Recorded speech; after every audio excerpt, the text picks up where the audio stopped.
who is the first person to know when the economy is actually taking a downturn or going through a boom?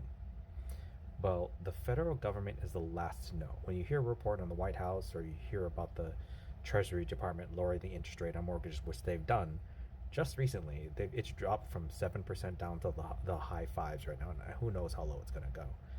They're the last to know because it takes a whole bunch of people all flocking to a particular thing to shift those sentiments. Now, the people are flocking to bonds, and the only reason why you flock, not really the only reason, but a reason to flock to bonds is because it's safe. It's pretty much guaranteed, and because there's uncertainty in the stock market, there's uncertainty in the world, there's different things happening in different countries. There's so much of that people are like, well, we don't know if we're going to make money or not, so why don't we go for a sure thing? So a bunch of people will flock to bonds. Now that'll mess up the 10-year treasury rate, and when you do that, it's going to lower the interest rates. So the mortgage interest rates are going down. People flock to bonds, interest rates go down. Reverse is also true. Not always that case, but that's a really good indicator.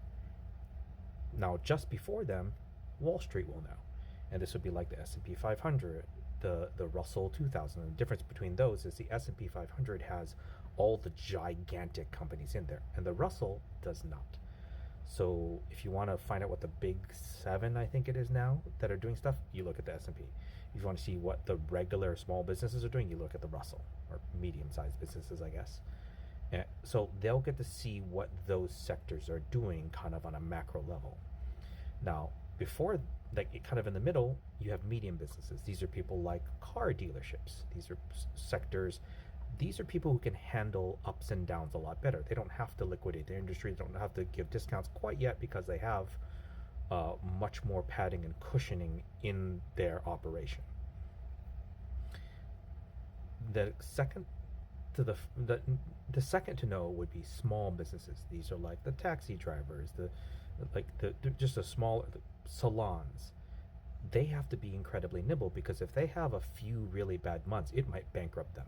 Like they don't have a lot of flexibility. So when customers start buying less, they're going to have to do things about their prices. They have to lower how much inventory they have. They have to give discounts so that they manage their business really carefully, or they're out of business.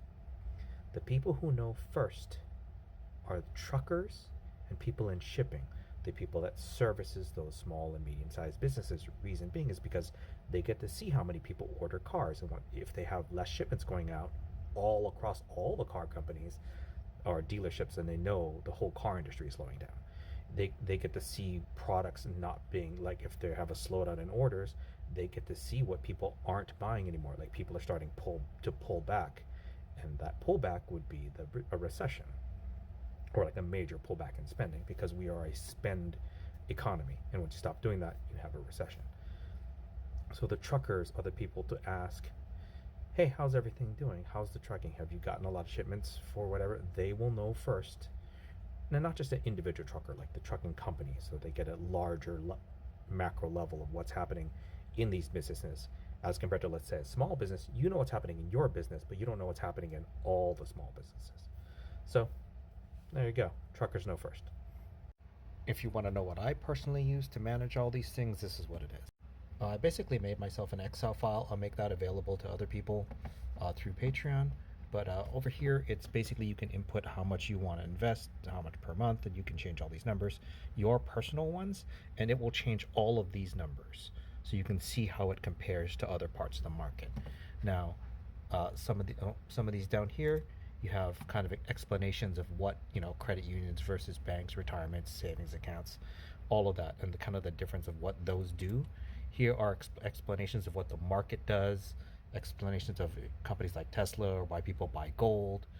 So it's basically the behaviors of why people do things, or why markets get affected certain ways. And this is for me, just an individual investor that are looking up and learning along the way, and just try to gather as much insights and tools in one place. Yeah, so the profile on Patreon is the same name as my name on TikTok. And if you want that tool, you can get it there.